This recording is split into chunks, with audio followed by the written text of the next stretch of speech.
Well, hello, ladies and gentlemen. We are here with another episode of Inner Circle Talk, where I have conversations with experts in their particular industry. And today we're going to be talking with Oscar Smith.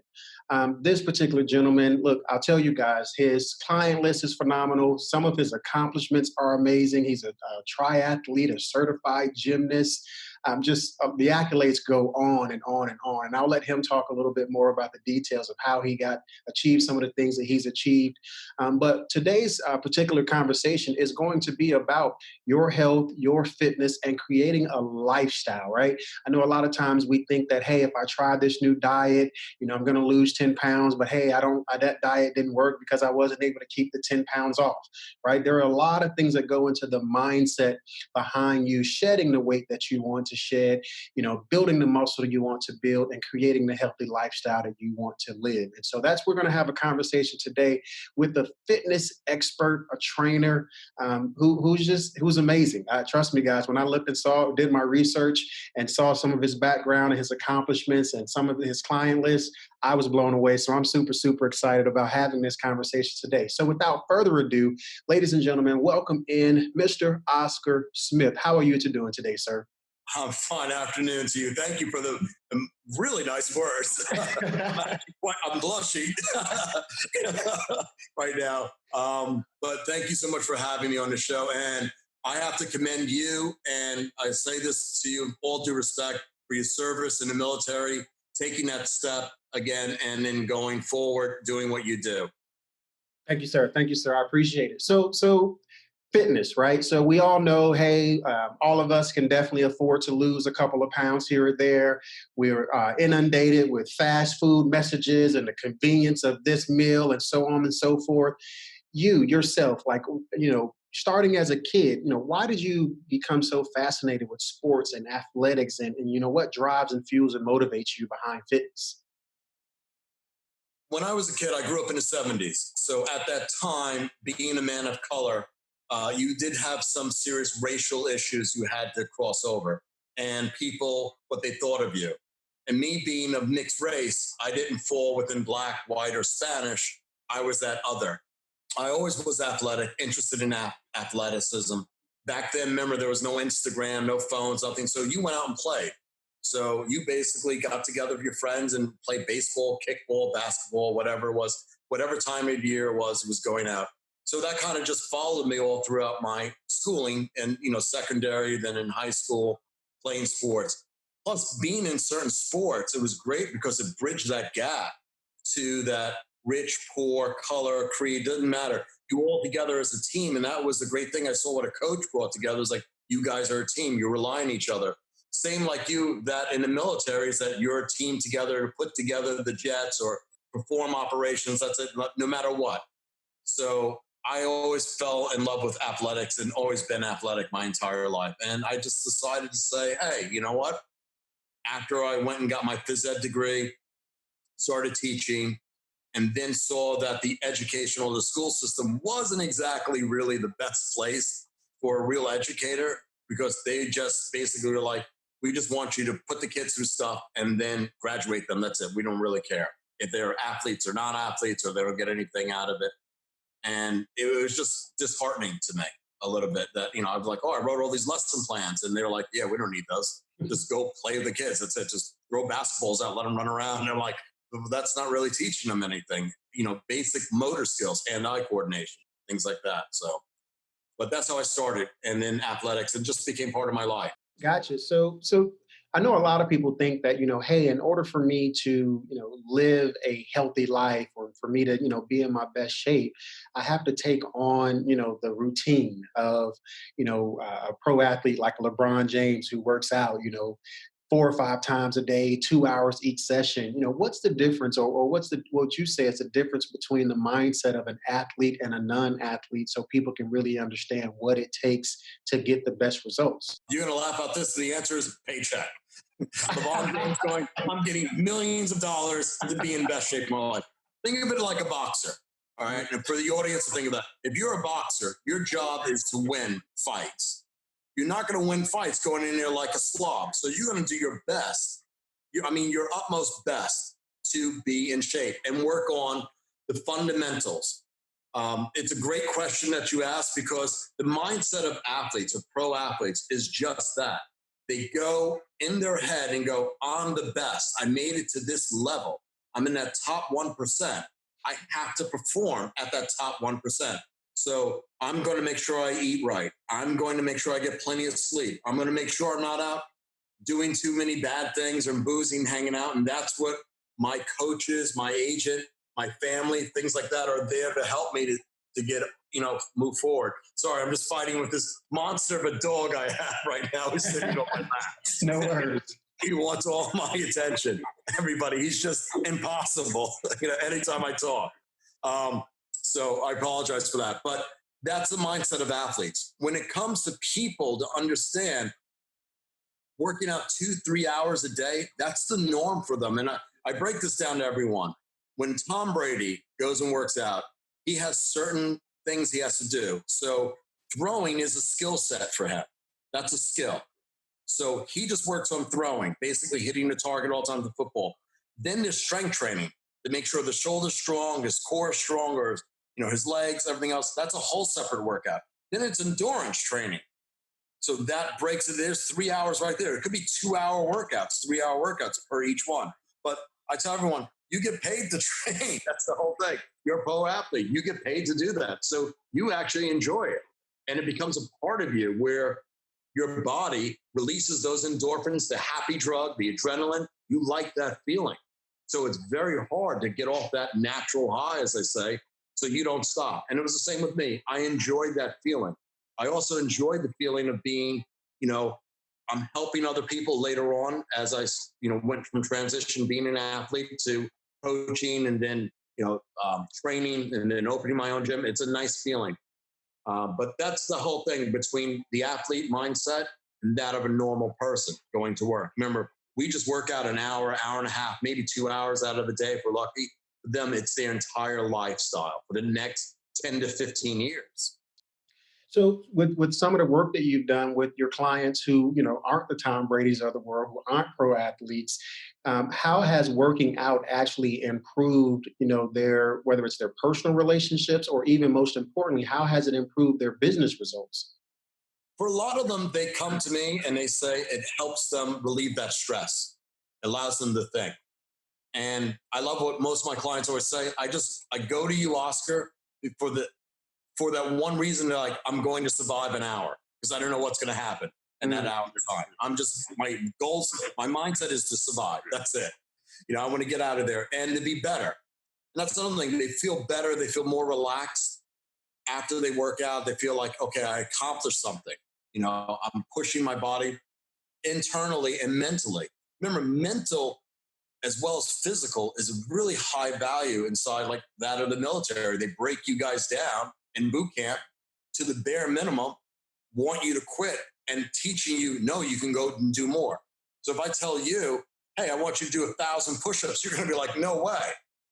And then all of a sudden I tell you, I'll give you 3 hours to do 1,000 push-ups. And you'd be surprised that you could do 1,000 push-ups within an hour and a half, less the amount of time, because automatically in your head, you just have this mindset of a certain amount of, the number inside of what that's just like impossible. It's like, hey, we're going to swim to, Georgia from New York. It's like, Right. Yeah, that's the mindset, but it can be done. And that's the whole thing is you being able to say, I can do this and achieve it. So for my regular people, non-athletic or celebrities and stuff like that, their motivations also, I'm going to be a superhero. So I got to look like a superhero because they're paying you millions of dollars. And most people don't know this. When Robert Downey Jr. was asked to do the Iron Man thing, he was like, what exactly, I got to get in shape and stuff like that. And it was kind of funny. I don't know how true the story was, is that when he was there at the agents and Marvel Studios, they said, well, we're going to pay you like probably $100 million over a course of 5 years, all this other stuff. He got up and walked out the room. They're like, excuse me, where are you going? He's like, I'm going to the gym right now. You're going to be paying me that amount of money. I'm going to go work out, Right. And it's a great incentive for you when you're getting paid to do that. But when you're not being paid as a business person or a regular person, is that you look at the other benefits of that. I'm going to live a healthy lifestyle. I'm going to live longer. I'm not going to be so tired running after my kids. I'm also have a personal goal that I want to wear this outfit or I want to look better, live longer. I mean, everyone has their own individual reasons for it. But to answer specifically your question, most of my business clients come in, they like it because it's part of their routine now. Like some of them say, I can't live without Oscar. You know, he's my guy. I go see him. So like quite a few of them are going nuts right now since I've been gone for 3 months. And I don't do the video workouts. I'm like, that's just not who I am. Gotcha, gotcha. Totally understand. So you brought up something routine, and I want to unpack that a little bit in terms of the importance of a routine, but then also what are some routine things that people can do to help them start to get some results within their fitness. Great question for that is when you start a routine, you got to make sure your workout is not a routine that you do every day. I explain this to everyone. That first mile you run after 2 weeks, that mile is like you walking around the block. So you're always going to have to increase the difficulty level. You want to pick a time and a day where you are less distracted. So when you start your workout routine, I always say first thing in the morning, no one's up, you get up and get started.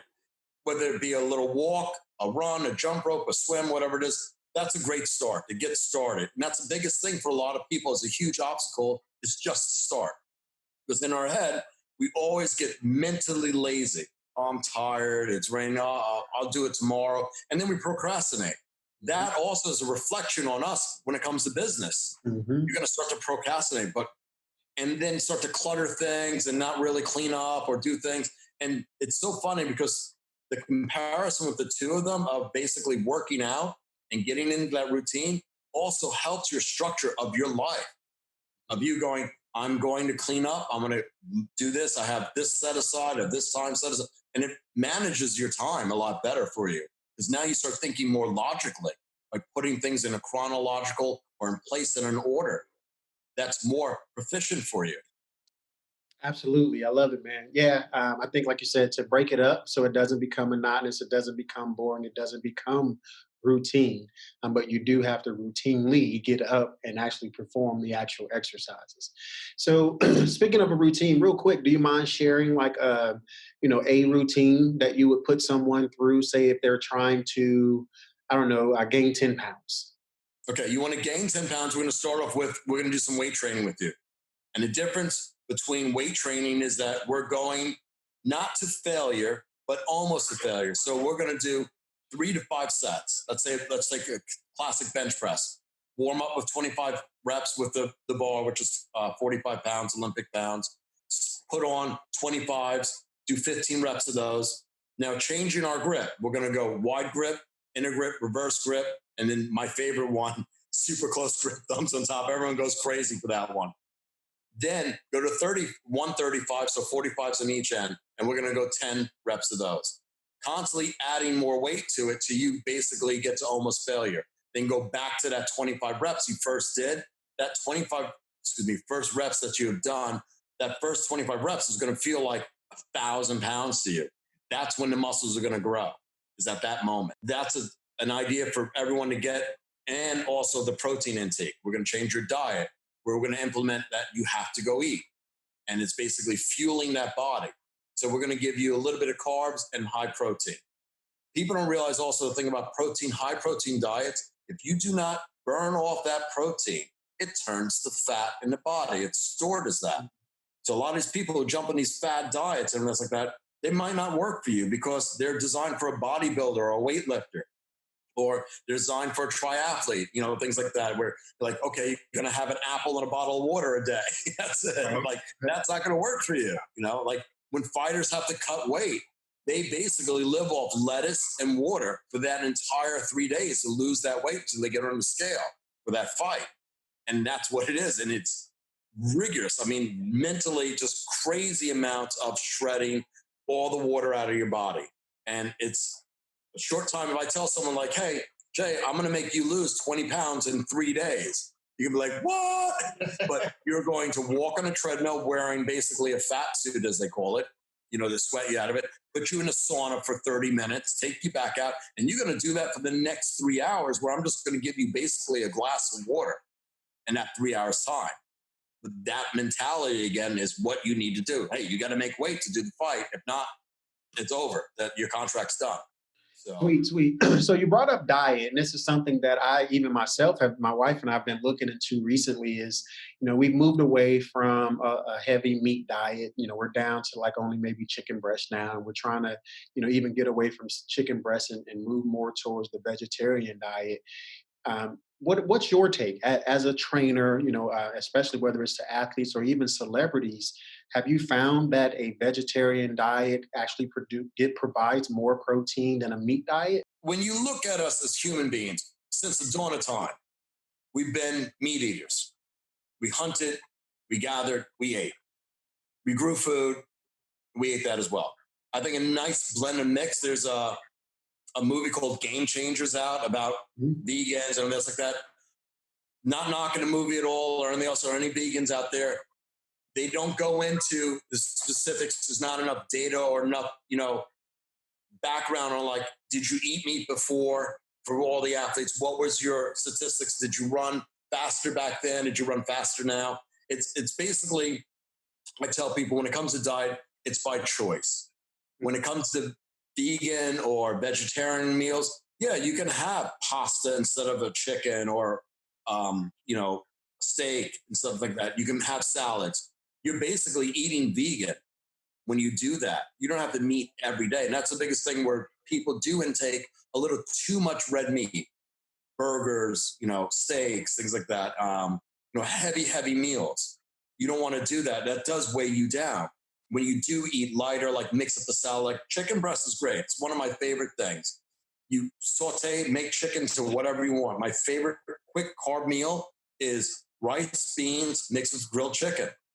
Very simple, very easy to make. And it supplies everything you need. A little iron, a little protein, a little carbohydrates and starch, right for your system.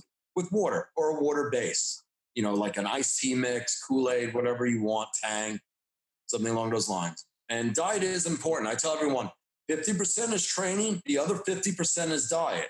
You're never going to get to 100% doing one or the other.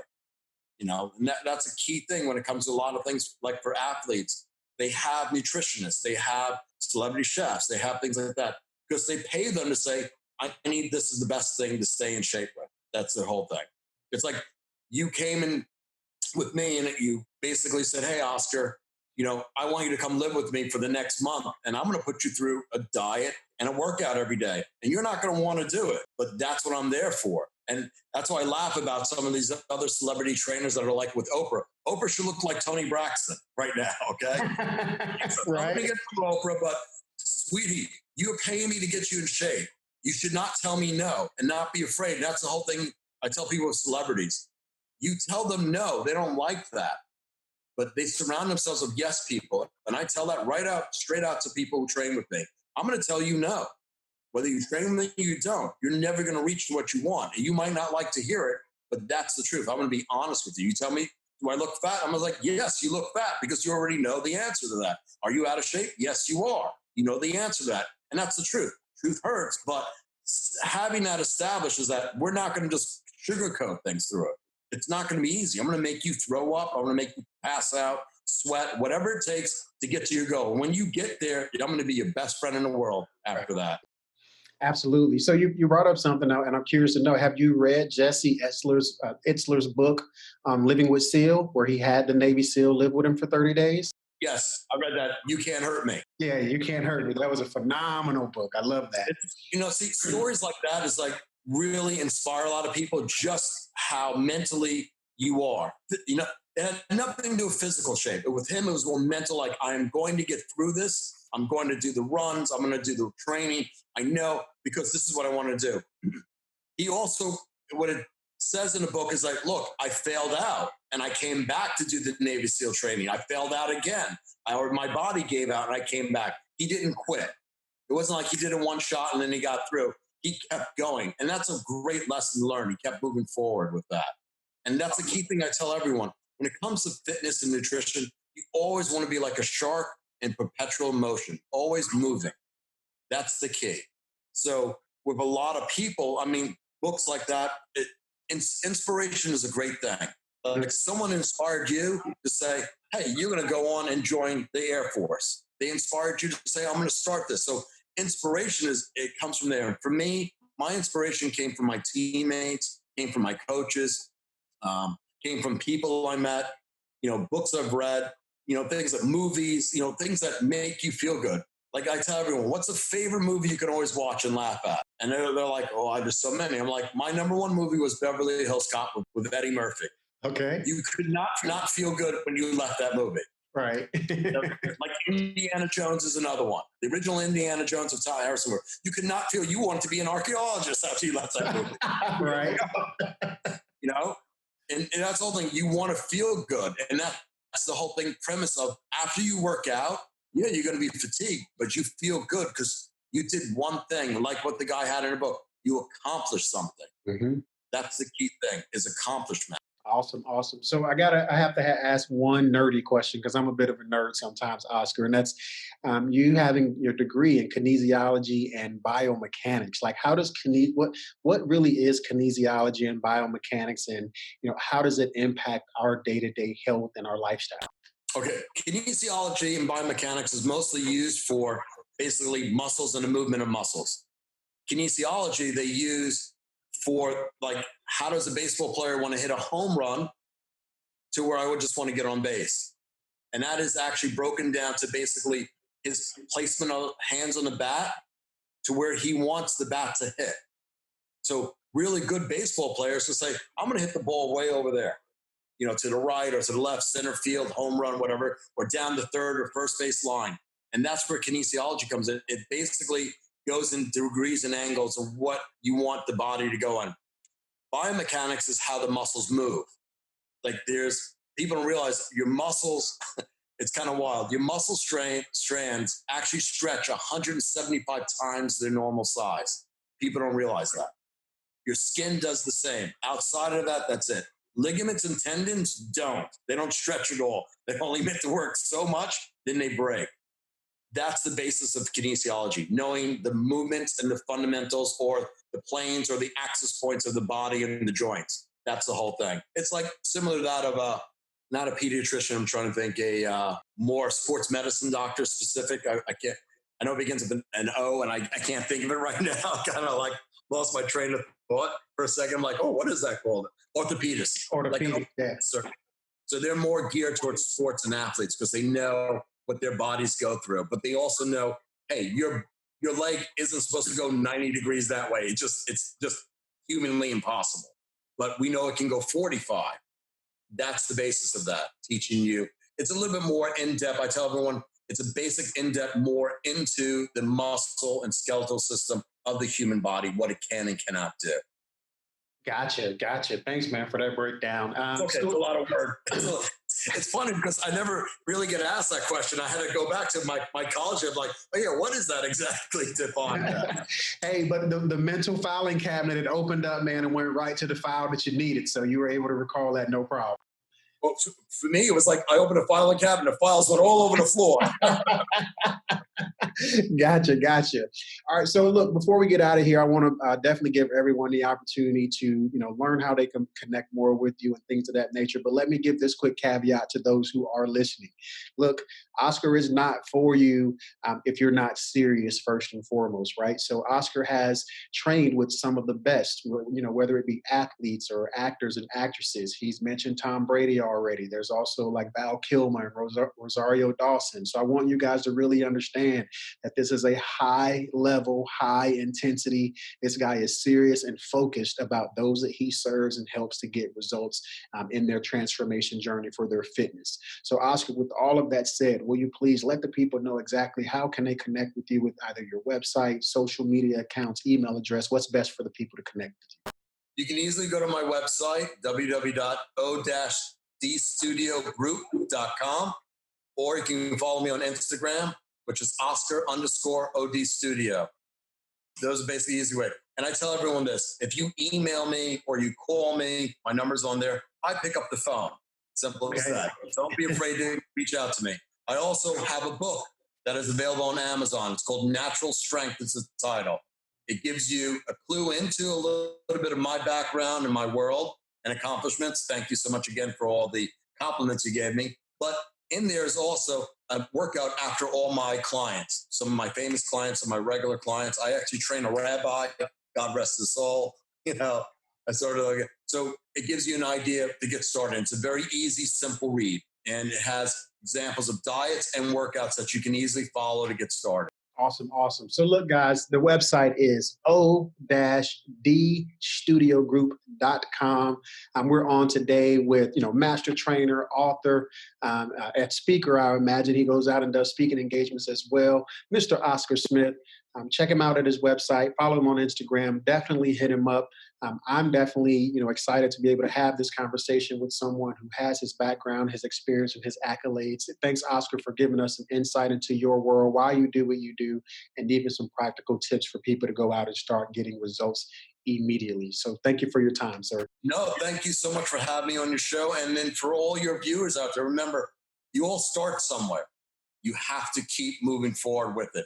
Take the time out, get insight from people like yourself. Structure is the key thing. Structure, structure, structure. And then implementing a plan from that structure is very important. Absolutely, absolutely. Okay. Hey, look, guys, it's been another episode of Inner Circle Talk. I'm here with Mr. Oscar Smith. Look, we only bring you the best, right? We want to bring you the best experts in every industry so that you can take the information that you receive from us having these conversations and go and implement it in your life and in your business immediately so that you can start to get amazing results. I'm Jay Jackson. I'm your host, and I thank you for listening to us and giving us your time. I'll talk to you soon. Peace.